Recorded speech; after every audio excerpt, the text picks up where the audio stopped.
this is a genuine question. Like, I'm not even trying to be funny or anything like that. But genuinely, how are you guys affording life? Because I don't have kids and me and my man don't have kids.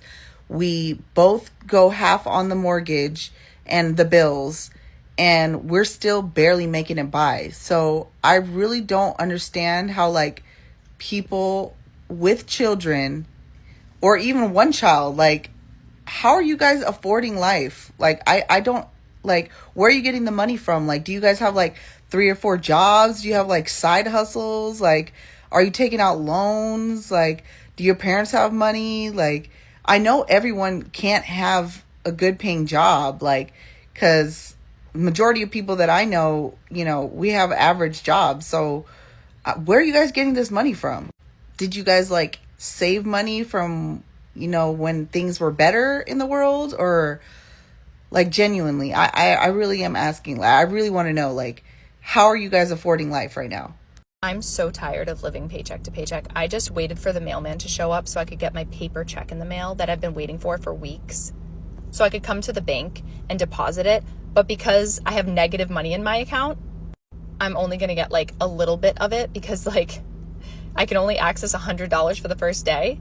So I'm probably going to have like $60 today. I haven't gone grocery shopping in probably a month. We have like no food to eat for dinner except for like mac and cheese and ramen.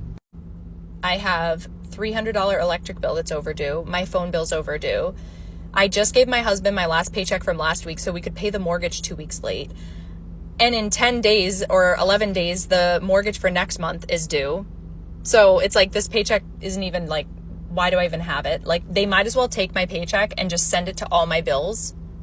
Like, what's the point in me even getting my paycheck? It's like annoying. Like, I'm not going to see it anyway. Not only that, but in like 3 weeks, I have to pay for summer camp because school's almost over. So it's like, that's another $700-800 that I have to come up with to pay for summer camp. And if I don't pay for summer camp, guess who can't work because their kid is going to be at home with them? Me. So obviously that's going to be like a major to-do. Like, I can't not pay summer camp. Not only do I have a personal loan and medical bills up the wazoo, like literally I have like a bill for like $3,000 from the hospital. I have like an $8,000 personal loan that was a consolidation loan from like a bunch of loans that I had. I haven't paid them in like 7 months. I owe them so much money. They call me like twice a day, dude. Like, collections calls, fucking, and all I'm doing every day is doing my best. And I literally can't get ahead. Like, I can't get ahead. I wake up and I fucking work. And these people are after me for money. And I'm like, dude, I'm literally trying my best. What do you want from me? I have side gigs here and there, like OF. Once in a while, I'll make like $60. But like, that's not really consistent. And like, I'm a painter. Like, I have a ladder in the back of my car. I'm a painter, right? So like, today, I literally didn't have enough tools to do my job. And I was like, I can't do this right now. Like, I don't have the fucking shit that I need for my job. Like, I can't even fucking work, dude. Like, I'm so stressed. I literally can't. I can't fucking do this anymore. So here we are in 2025, where living paycheck to paycheck isn't just a phase. It's practically a lifestyle subscription nobody signed up for. It's like Netflix, except instead of getting movies, you get stress, overdraft fees, and the occasional midnight panic about whether your gas tank will make it to payday. Now, we've been told, work hard, save, invest, and you'll be fine. But let's be real, saving right now feels like trying to fill a bucket with a hole in it. Rent eats one paycheck, groceries chew on the next, and if you've got kids, congratulations, your wallet just filed for bankruptcy. Okay, but tell me why I'm working overtime and I'm still freaking broke. And now, don't get me wrong, I make good money. I make over $25 an hour. But I do have 3 kids and a wife, and let me tell you, leading a family is financially stressful. I work all the overtime I'm allowed to get. Anytime I can get any overtime, I always work it. But no matter how much overtime I work, it doesn't seem like this paycheck to paycheck thing will ever end. And that's just something that I deal with and I kind of internalize and I don't talk about. But I can't be the only one that feels this way, right? I mean, surely there are other people out there who are tired of just getting by, man. Like, when I was in high school just 10 years ago, like $10 or $12 an hour was really good money. And I remember thinking, if I could just get out and make $15 an hour, I'm set. I'll have a good savings. I'll be able to afford a house, a car. I'm 29 years old, and though some of it is, actually I would say a lot of it is because of some of the decisions I made in my teenage years and early adulthood. A lot of why I don't have a house is because of the economy and how shit is just expensive. Like I don't know, it's disgusting, to be honest. Like, just to live and not have any money to do anything with. If you agree, let me know in the comments. But what are we doing about it? That's another thing. You know, instead of complaining about it, what are we doing about it? Let me know some side hustles. I've tried a whole lot of stuff, but mostly this TikTok right here, if you've watched to this point, you're helping me get to that goal. So I appreciate it. Even if only 200 of you end up seeing it. It's people making $250,000 a year and they still living paycheck to paycheck. They said $250,000 a year ain't no money. It's crazy because they actually not lying. But it just depends on your situation. $250,000 a year don't look the same on everybody. If you're a person making $250,000 a year with 5 kids, with kids in general, with a bunch of debt, a bunch of bills, a bunch of things that go out, and you never really get to hang on to majority of your income, your financial profile looks totally different from another person who makes $250,000 a year with no children, unmarried, not a lot of extra debt, or they don't actively owe on a lot of things. $250,000 a year looks completely different on those two type of people. Do you know what I would do with $250,000 a year? $250 a year? Do you know just how far along, just how better off I would be with $250,000 a year? And even then, I still would love to see what a person making $250,000 a year and saying that's still not no money. I would love to see what you're doing with your money. I don't want to work my whole entire life away. And what I mean by that is it's going to take a long time for America to rise against what's going on right now. We already see people not waking up. Nobody's waking up to the truth. And I am truly just overworked. I do not want to work until shit hits the fan. It's already hitting the fan, but until the fan is going full speed. There's so much comparison to Handmaid's Tale and things of that nature, like TV shows like that, in which I do see a comparison between the two, what's going on right now versus what happened in The Handmaid's Tale. But my question is to you is, how much longer do you think it will be? Let me know in the comments. My husband and I made $150,000 last year, and we live paycheck to paycheck. Let's talk about it. I never thought that I had a problem or that I needed to learn to budget until I realized that we spent $150,000 last year, and I have nothing to show for it. I mean, I have a house, I have a car, I have all those things, but they're not $150,000 worth. So where did the money go? I spent it. That's where the money went. And that was what I wanted to change. That's why I did a low buy year. That's why I'm budgeting as hardcore I am. I use 3 different spreadsheets to budget, and that might seem insane, but that's what I need to do in order to have it all managed. I need to look at my money. I need to stare at it. I need to think about it. It needs to be on the front of my mind, because if I passively use it, then I'm not paying attention and I spend it all. And that's the truth. It's incredibly difficult to live in America for so many people. Mostly because it's just a sad country at this point. It's a lonely country. I hear it from people all the time. We just don't have bonds. We don't have friendships. I can't tell you how many elderly people I talk to every day who just want to talk because they have no one else to talk to. They don't have any kind of companionship because it's just common now for people to grow old alone. But that's what life is in America. It's an act of loneliness. It's a involuntary vow of solitude. And I think it's one of the biggest shames because it doesn't have to be that way. People here are no different than they are anybody else, but for some reason we just don't want to talk to each other. We don't want to be friends with each other. We don't want to go do anything. It's expensive, sure. But for those of us who grew up poor, and I mean really poor, we never had money to spend to go do things, but we were doing things all the time. One of the things I'm very grateful about when it comes to my parents, one of the few things is that they were able to show us magic in life even though we didn't have anything. Whether that's going to a park, going into the woods. Usually it revolved around nature because nature's free. For now. Because these days we have to make everything a commodity. We have to monetize everything. There's no real escape from something attacking your wallet. And that's one of the reasons why people do seek out isolation and solitude, because being alone in the United States is one of the only ways to be free. To be by yourself, to lock yourself in your house where no one's trying to tax you. Whether that's an actual tax or whether it's just the daily expenses that you have when you're out and about. There's many people find themselves not being able to leave the house without spending $100, without $200. And I've noticed people don't like to talk about money nowadays, or even back in the day, it's a very taboo topic to talk about. But I think we need to start normalizing talking about it, and especially now with everything being so expensive. I'm going to break down the bills that I have. I'm making more money than I've ever made in my adult life right now. And this is the first time that I've had to budget. And you can say you're spoiled, whatever. I've just done well, and my husband does well.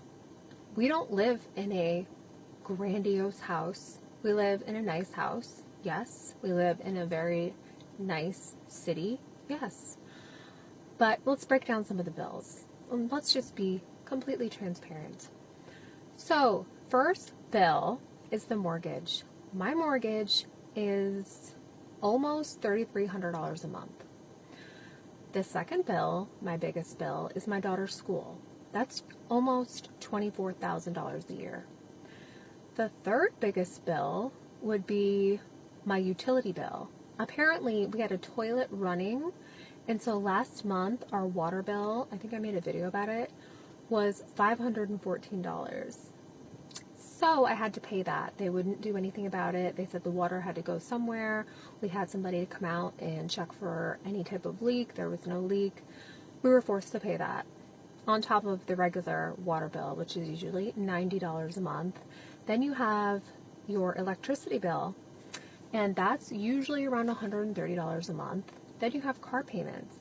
My husband's car is paid off, and my car now, my new one that I got, is about $300 a month, which is not a lot, I know. But then you have insurance. Our insurance is about $300 every single month. And what else? Extracurricular activities for my daughter, a couple $100s a month. Our grocery bill, we don't do like large hauls. We go like every couple days and get stuff, and I never had to budget it. We would just always go and buy it. And I broke it down this month, and we spend about $800 a month on groceries because we don't eat out and we make everything at home. And then we obviously have my housekeeper every week. That's $150 a month. So that's what, $600 a month. And then my dog gets groomed every 6 weeks. That's another $100. And that's not even including any of the extra things like shopping, whatever. And I don't even buy clothes full price. I thrift most things. And I don't get my nails done. I don't get my hair done. I don't do spray tan. I don't do lashes. Yes, I do Botox. That's it. I don't buy makeup. All my makeup is sent to me for free. Yes. And I don't know how families are dealing with the cost of living. It is scary. And like I said, my husband and I do well. I'm not going to go into exactly how much we make because I think that's a little bit too much. But those are our bills. And this is the first month that, we are going to be like paycheck to paycheck. And I've never been like that my entire life. And I'm worried. I'm legitimately worried. Usually everything just gets automatically taken out of our account on automatic payment. This time, I'm like looking at my account and it's going to be close by the end of the month. And then credit cards, I put everything on credit cards, but I always pay them off in full at the end of the month. I will not pay a dime of interest. But this month, I'm not sure if I'm going to be able to. Depends on how big my commission check's going to be. And I never had to live like this before. I don't get it. My husband and I are both making more money than we've ever made. Why? I don't know how. It freaks me out to think about how other families live. Like, should I just move? Should we move to, like, West Virginia and just get, like, a nice big house? And all our expenses would be, like, lowered. Oh, property tax, $12,000 a year. You guys, it goes on and on and on and on and on. And I'm nervous this month. The wild part is, it's not just low-income households anymore. Middle-class families, folks with college degrees, even dual-income households are finding themselves barely hanging on. You used to be able to measure success by having a house, a car, maybe even a little vacation fund. Today, success looks like having enough gas to make it to work all week without asking your boss for an advance. And let's talk groceries. You walk into the store with $100 thinking you're gonna stock up. You leave with a bag of chicken, some cereal, and the crushing realization that you may need to start a side hustle selling plasma just to afford eggs. The cost of living isn't just rising, it's sprinting laps around our paychecks. But here's the twist. People are adapting. Some are turning to side hustles, learning how to budget like accountants, or even moving states just to get some relief. Others are redefining what making it means, not keeping up with the Joneses, but keeping the lights on and avoiding debt collectors. I am not living paycheck to paycheck for the first time in my life in America in the last 10 years that I've been here, and this is something I realized just now. Now, don't get me wrong, I am still broke. Oh boy, God knows I'm still broke. But in the last 10 years, I have gone from somebody who has no skills to somebody who is a pilot right now flying airplanes. And in the last 10 years, it was always like, hey, I gotta pay this bill, I gotta pay that bill, I gotta do this, I gotta do that first, I gotta pay government, this and that. And now I have like few days left out of a month, I can work on myself. So the progress I was making in the last 10 years was like baby steps. I was still moving forward, but very slowly. Now for the first time in the last 10 years, I have paid my rents for next 3 months. So I'm good with that. I got money aside for groceries and bills for next 3 months. So I literally don't have to work for next 3 months and I'll be fine. And now I'm still working on myself. I'm working on my multi-engine pilot's license. And the progress I'm making right now, I feel like I'm moving forward 5 steps every single day compared to back in the days, half a step a day. Now the question some of y'all might ask is how to go from paycheck to actually be ahead in life. And to find the answer, that's my Venmo handle. Send me $20, I'll tell you. No, I'm just kidding. My personal opinion out here, I think this right here is the ultimate hack to get out of paycheck to paycheck. Now, if you're somebody who's just starting and you're right at the bottom and you want to get ahead in life, dude, try this thing out. And my personal opinion, if you keep hustling right at the bottom and make more money than you need, plus spend way less than what you want to, is equals to getting out of paycheck to paycheck. Damn, that was good. All right, peace out, y'all. A recent study came out that 47% of Americans who make $150,000 a year to $200,000 a year are living paycheck to paycheck. Now, some of you are thinking, how in the crap does that happen? If I was making $200,000, I would be fine. And it just proves the point, you guys, that so much of personal finance, it's your behavior, it's your habits.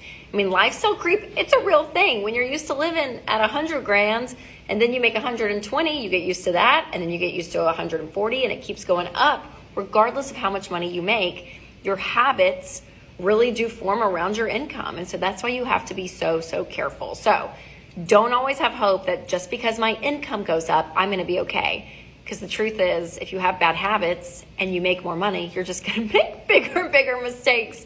But if you have great money habits and you make more income, then that's a blessing because it's going to be used to your advantage. Our family of 4 lives comfortably off of $1,500 a month. It's not about lowering your standards. It's about choosing countries where your money can stretch beyond paycheck on Friday at 12 o'clock to paycheck gone at 12:01 on Friday. It's not the overspending, it's the cost of living. Here is a breakdown of the average Gen Z and millennials' cost of living in today's world. So number one is rent. Everyone knows that Gen Z and millennials have to have a roommate. So splitting a 2-bedroom apartment with utilities is around $1,500. If you have a car, a $12,000 to $15,000 used car is still going to run you $400 a month. Car insurance and gas is another $300. Student loan payment, $500. You're going to have groceries for $500. You're going to have personal care, doctor's appointments, hair, gym, about $150, and then cell phone and miscellaneous $150. That's $3,500 a month, which is baseline. Do you know how much $3,500 a month is? $70,000 a year, or $34 an hour. Because after you take out taxes, put $300 for health insurance, and do a healthy $500 401k contribution, that leaves you with $3,500. This is no fun, no savings, no maintenance, no clothes, no kids, no traveling, no vacations, no bachelor parties, no weddings, no funerals, no clothes, no school supplies, nothing.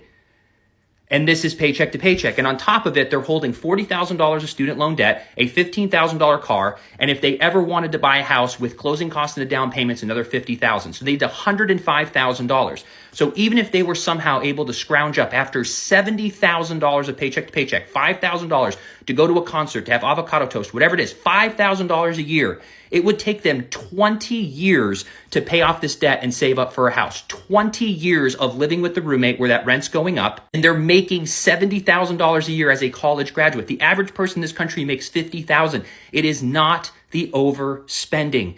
It is a cost of living crisis.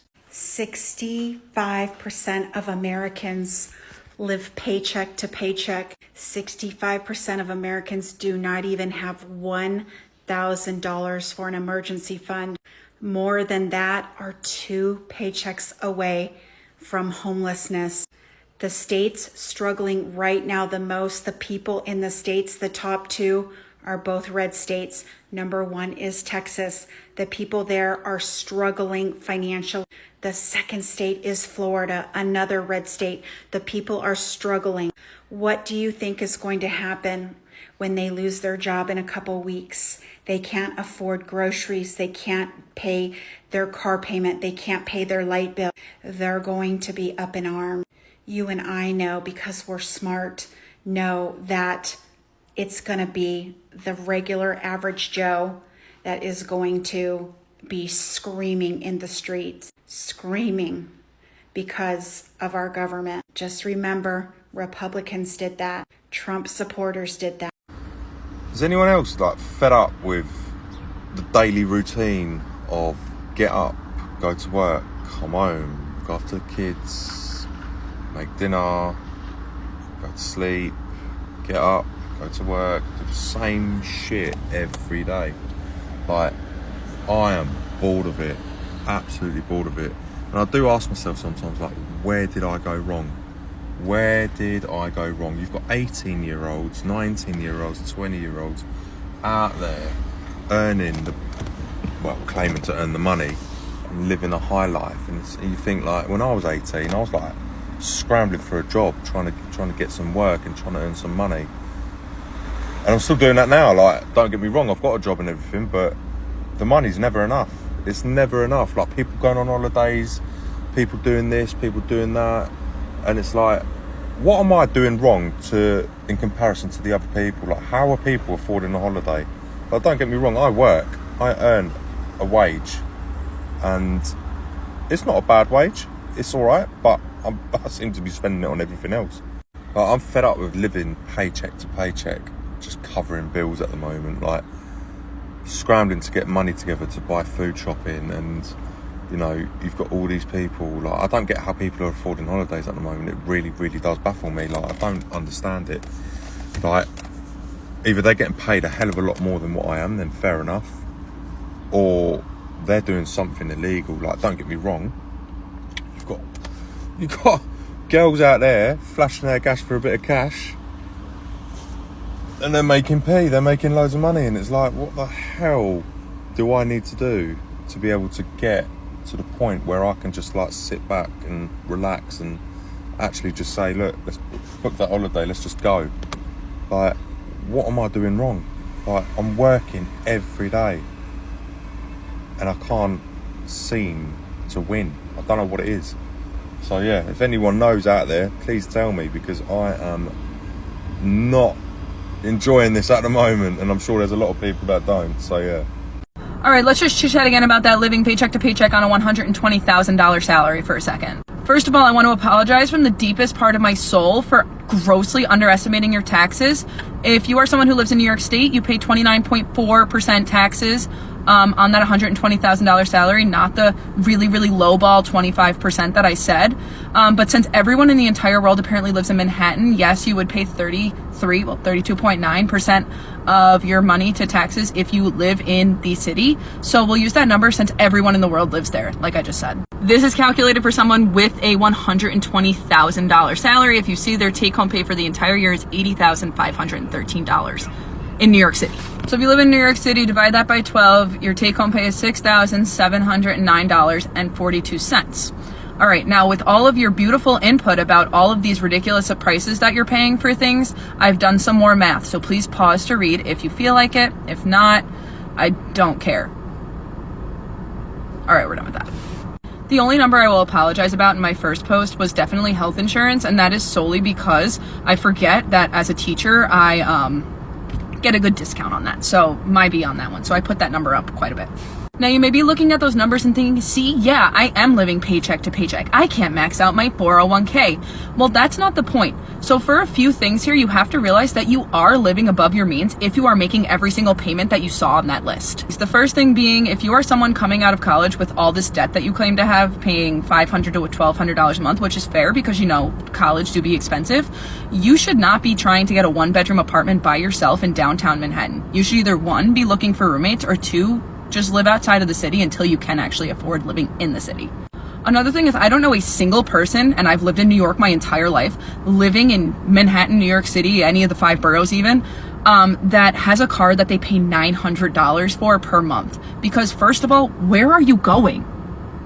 Bro, it takes longer to drive places than it takes to walk there. So if you want to be a little smarter there, you can either get a used car or drive your car into the ground, like good old Carl here. So if you just spend those like little things a little bit more wisely, you can save some money, max out your 401k, and live the lifestyle that you want to live without having to say you're living paycheck to paycheck. Is it harder to live on $120,000 in Manhattan than it is to live on $120,000 almost anywhere else? Yes, I never said it wasn't. That's very obvious. There's a higher cost of living there than there is in any other or most other cities. The point is, you're on TikTok saying that you're living paycheck to paycheck and that you're so underprivileged, while there are people out there fighting for their lives because they are barely making enough to live. You're living above your means. That's why you're struggling. Thanks. It's currently June 14th. And I don't get paid until June 25th. I have $691 in my bank account and over $1,000 of bills due coming soon. Not to mention, when I get paid June 25th, I will have rent due, but I will already be negative. I know I'm not the only one that goes through stuff like this all the time, but let's go ahead and calculate what I could pay off this upcoming week while still having money for food. I think what I can do with $691 is pay a phone bill for, it's $80, so we're gonna subtract 80. I have a speedy cash loan, you know, those cash advance loans that we take out, due this following Monday. It's $300.